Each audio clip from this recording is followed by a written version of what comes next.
หวานให้กำลังใจคนทำงานโอ้ตักอยู่ข้างคอกไปเลยตินะตักฟุ้นข้างคอก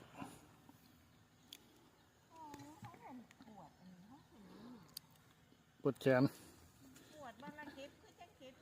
เย็ดหลายไหมนะบักซีดาว่าท่านใหญ่เตะน้อยซ้ำไรล่ะโอ้ยกินเบิดก่อนเท้าเสยใส่ปุ๋ยหญ้าหวานครับหญ้าหวานกำลังงามใส่ปุ๋ยหญ้าหวานครับกำลังงามกินม่อนหวานเด้อบักยังกับเขาเอ็นยังก่อนบลูเบอร์รี่หวานอร่อย